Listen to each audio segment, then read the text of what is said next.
حسبي ربي جل الله ما في قلبي غير الله نور محمد صلى الله لا إله إلا الله حسبي. الفاتحة بنية التعلم والتعليم والتذكر والتذكير والنفع والانتفاع إلى أرواح والدينا ووالديكم وأمواتنا وأمواتكم وأموات المسلمين والمسلمات والمؤمنين والمؤمنات عامة وخصوصا إلى صاحب هذا الكتاب الحبيب عبد الله بن علي محمد الحداد وصاحب المولد الأكثر علي بن محمد بن حسين الحبشي بن سعد الأبي علوي جميع مشايخنا معلمينا ووالدينا ووالديكم وأماتنا وأمواتكم وأموات المسلمين عامة وإلى حضرة النبي محمد صلى الله عليه وآله وصحبه وسلم. الفاتحة. أعوذ بالله من الشيطان الرجيم. بسم الله الرحمن الرحيم. الحمد لله رب العالمين الرحمن الرحيم مالك يوم الدين. إياك نعبد وإياك نستعين اهدنا الصراط المستقيم صراط الذين أنعمت عليهم غير المغضوب عليهم ولا الضالين. رضي الله عنكم وقال رضي الله تعالى عنه وأرضاه. قال المؤلف رحمه الله ونفعنا به وبجميع علومه بالدارين آمين. قال الحبيب عبد الله بن علوي بن محمد الحداد في كتابه أداب سلوك المريد والذي ينبغي للمريد ألا يأكل إلا عن طاقة ولا ينام إلا عن غلبة ولا يتكلم إلا في حاجة ولا يخالط أحدا من الخلق إلا إن كانت له في مخالطته فائدة ومن أكثر الأكل قسى قلبه وثقلت جوارحه عن العبادة وكثرة الأكل تدعو إلى كثرة النوم والأكل كما قال رضي الله تعالى عنه وارضاه. Bismillah, alhamdulillah. Kita panjatkan puji syukur kehadirat Allah Subhanahu wa taala. Kembali kita diperkumpulkan di majelis Miftahul Jannah dalam keadaan sehat walafiat wa biniyah dengan niat mudah-mudahan amalan kita diterima oleh Allah Subhanahu wa taala, kita mendapatkan ilmu yang bermanfaat dan mudah-mudahan dosa kita, dosa orang tua kita, dosa jiran tetangga kita, dosa semua kaum muslimin dan muslimat diampuni oleh Allah Subhanahu wa taala. Amin ya rabbal alamin. Hadirin wal hadirat yang dirahmati oleh Allah Subhanahu wa taala. Walladzi yanbaghi lil murid, dan yang sepantasnya lagi dikerjakan oleh murid. Jadi di sini Al-Habib Abdullah Al-Haddad menyebut murid itu beliau mengkhitab atau mengarahkannya kepada kita yang dianggap beliau sebagai murid beliau. Padahal sudah ratusan tahun Habib Abdullah Al-Haddad itu sudah meninggal, tapi beliau masih mengatakan kepada orang yang membaca kitabnya sebagai murid. Subhanallah, artinya beliau itu sangat tawadhu, sangat merendahkan diri menyebut kepada kita sebagai murid karena sangat cintanya beliau dengan orang-orang yang menuntut ilmu. Sangat cintanya beliau kepada orang-orang yang memperjuangkan majelis-majelis yang dibacakan ilmu-ilmu warisan daripada baginda Nabi Muhammad sallallahu alaihi wasallam. Jadi beliau di sini menyebutkan sepantasnya bagi seorang murid untuk Allah ya'kulu, bahwa dia itu tidak makan illa anfaqatin, kecuali benar-benar dalam keadaan lapar. Sudah sepantasnya bagi seorang murid, seorang mukmin itu, kata Abdul Haddad, dia tidak makan kecuali benar-benar dalam keadaan lapar. Ini yang sebagaimana disabdakan oleh baginda Nabi Muhammad. Wala yanamu illa an ghalabatin, dan tidak juga dia tidur illa an ghalabatin, kecuali sudah benar-benar ngantuk. Nah, baru tidur. Wala yatakallamu illa fi hajatin, dan tidak juga berbicara illa fi hajatin, kecuali ada hajat. wala yukhalifa ahadan minal khalqi, dan tidak juga berkumpul dengan seseorang daripada makhluk, illa kecuali in kanat lahu, jika ada di dalamnya perkumpulan tersebut, fi mukhalatihi, dalam perkumpulan itu faedah, ada faedahnya. Nah, ada apa? Faedahnya. Nah, sebagaimana yang disabdakan oleh Rasul sallallahu alaihi wasallam ketika dia mendapatkan hadiah daripada Raja Muqawqis, dia mengatakan la nahtaj ilaihi li annana qaumun la nakul hatta najuh wa idza akalna la nashba', kata baginda Nabi Muhammad. Kami adalah orang-orang yang tidak membutuhkan kepada sesuatu karena kami adalah kaum yang tidak makan kecuali dalam keadaan lapar, dan kami juga tidak makan sampai benar-benar kenyang. Nah, itu ciri umatnya Nabi Muhammad. Jadi cirinya umat Nabi yang mengamalkan sunnah Nabi apa? Dia tidak makan kecuali benar-benar lapar, baru makan. Dan juga ciri-ciri umat Nabi berhenti makan sebelum kenyang. Bukan dipaksa-paksain, belum lagi kenyang, ditambah lagi sampai kenyang, benar-benar kenyang lah. Ada kalau mau mengikuti makannya baginda Nabi Muhammad SAW.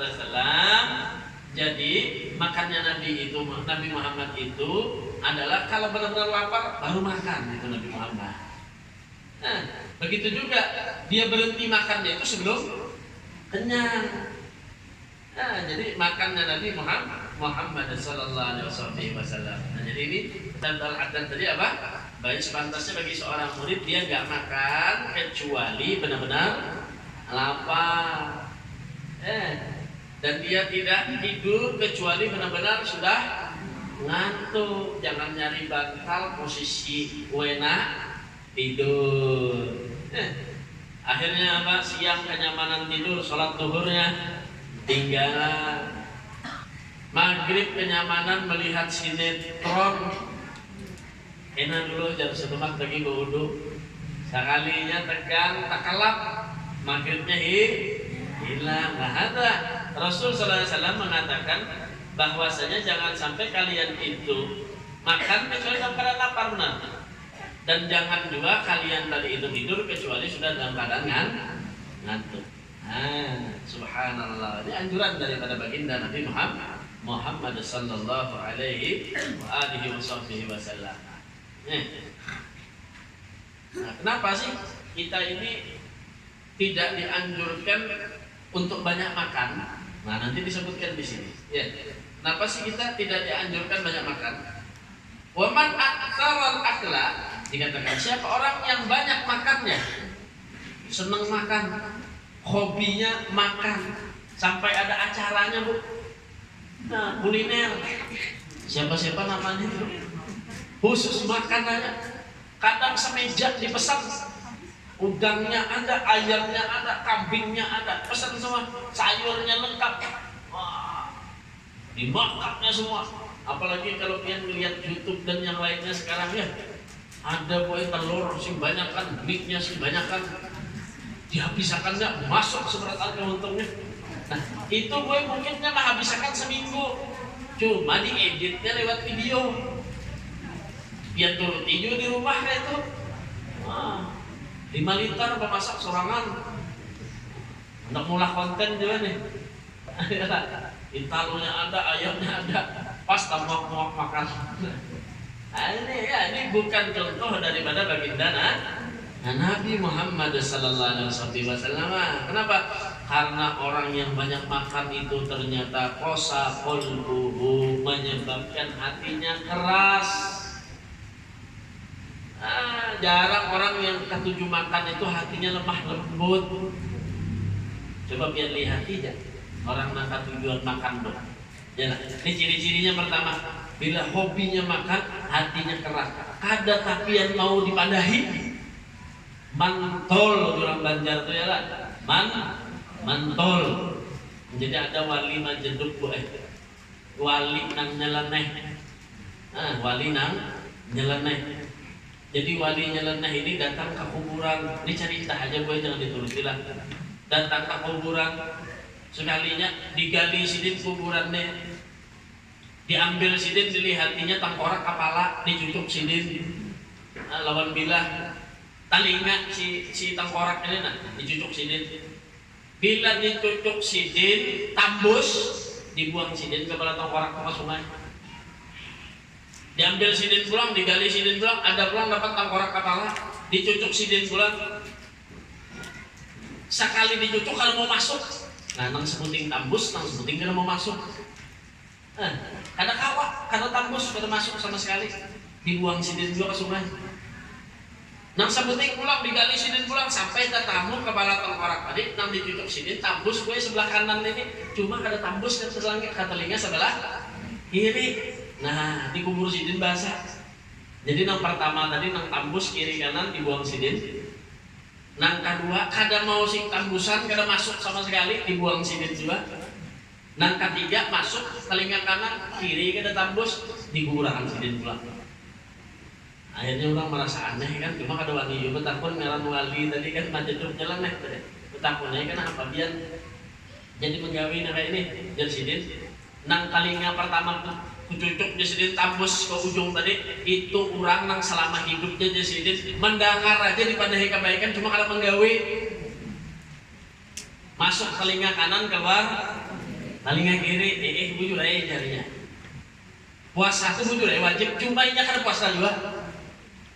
Bujur aja sembahyang tentunya mulai orang jadi soleh, cuma hanya karena sembahyang juga. Nah ini orang kan selama hidupnya di sini dipadahi, cuma masuk aja ke telinga, cuma tembus telinga kiri. Nah, kemudian yang kedua, Jasidin nanti cocok kalau mau masuk sama sekali. Nah ini orang nang anti lawan majelis, orang nang anti lawan kebaikan, jauh-jauhnya alergi sudah melihat kebaikan nih. Nah, mentol dipadahi kayak apa aja, wah ada. Belum apa-apa, ada. Nah, ini contoh nang kedua Jasidin. Nang ketiga Jasidin nang dicucuk masuk cuma kada tambus. Nah, ini orang nang dapat ilmu lalu diamalkan. Nah ini hati-hati biar bina kalau masuk kubur tengkorak tambus dicucuk malaikat tadi. Nah ini mudah-mudahan kita kawa ma'amalkan. Nah kawa ma'amalkan apa aja Habib Abdul Haddad, jangan tapi banyak makan. Orang nang katujuh banyak makan itu maulah hatinya keras. Nah, keras hati, keras kepala. Karena kalau dipadahi itu ciri-cirinya, coba lihat dia. Lihat seorang bilanya tujuan makan ngalih karena dipadahi, hatinya keras. Kemudian apa lagi ciri-cirinya? Wasaqulat jawarihuhu 'anil ibadah. Berat daripada anggota tubuhnya untuk diajak ibadah. Ini ciri-ciri orang yang ketujuh makan. Ngalih benar dibawahi ibadah. Bila sudah makan kanyang, matanya mengantuk. Awaknya koler sujud, apalagi turun ke majelis, kanyang sudah parutnya. Nah, kanyang sudah parutnya, jadi koler udah ibadah, berat benar ibadah. Nih, kenapa? Karena ketujuh makan, banyak makan. Wa kathratul akli, begitu juga orang yang banyak makan, tad'u ila kathratin naumi wal kalami. Orang kalau senang makan, banyak makan, maka akan mengajak kepada dia, akan membawa kepada dia, kepada apa? Kepada banyak tidur. Bilanya kekanyangan sudah gagah parut mencapai bantal, nyaman mana sudah tatilan tanggok. Kadang imbah buka puasa, kebanyakan nang disuap gue. Wadai amparan tatak masuk, telepon masuk, es masuk, kopi masuk juga, nasi bertambah, bingka masuk, imbahnya sembahyang maghrib luput. Subhanallah, sudahnya makan kurma telur biji-bijinya. Mendengar berbunyi geong, ya langsung aja tuh. Ingat lagi biji kurma dipacul, tuh langsung. Masya Allah. Nah makanya luar biasa. Makanya pas ini momennya nih di bulan Ramadan kita latihan bagi kita supaya kadang tapian banyak makan.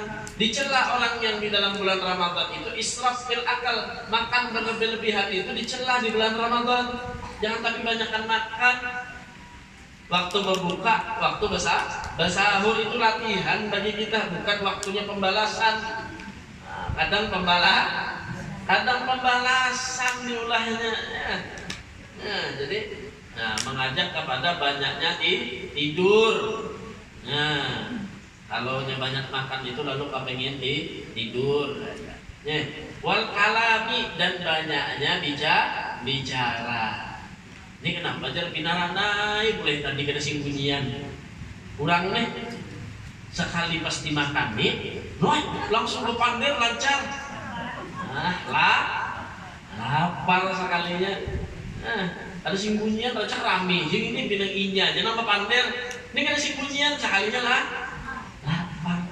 Untung makan kanyang parut, pandir terus. Jadi mengurangi kita banyak berpandir itu caranya dengan apa? Lapar. Jangan tapi banyak makan. Makanya bulan puasa tuh. Coba biar. Bulan puasa tuh siang sampai ke maghrib pandir aja.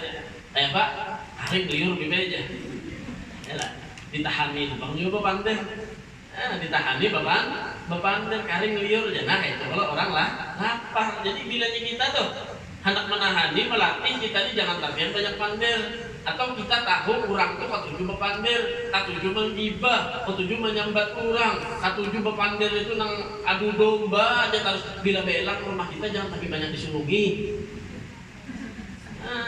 Ini bilanya banyak disuruhi, akhirnya dia bepandir terus. Sudah julungi aja, teh segelas sudah wadah aja tapi disuruhi lagi. Ini bepandir terus. Nah kecuali bepandirnya manfaat. Habib kan yang datang ke rumah kita, guru kan yang datang ke rumah kita, ulahakan kopi panas-panas. Nah supaya apa? Sidin lambat boleh kuandai suruhin yang banyak. Kenapa? Karena bila sidin berpandir manfaat. Kalau lain tapi namang gibah aja membawai nang kada benar ya. Jangan tapi banyakkan disulungi. Kenapa? Karena banyak pandir. Orang yang banyak pandir berarti banyak salahnya. Banyak salahnya berarti banyak dosanya. Menjadi latihan ya, latihan. Nah, karena dikatakan apa? La tumitul qalba bit-ta'ami wasyarab. Hati itu ya tidak akan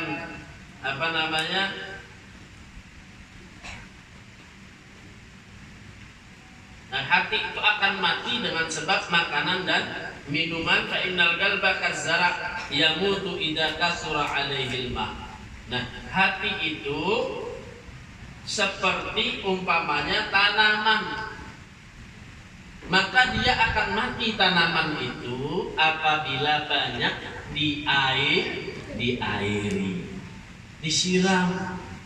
Tanaman loh bagus banget. Ada wayah-wayahnya menyirami. Bilanya disiraminya pas, maka akan tumbuh indah baiknya. Amunnya pian 5 menit disiram, ini pulang disiram pulang ya lah. Atau misalkan kebanjiran, maka apa tanaman tadi mati. Maka itu juga awal kita, roh kita, hati kita ini mau kebanyakan dimakan nih, maka akan mati jadinya.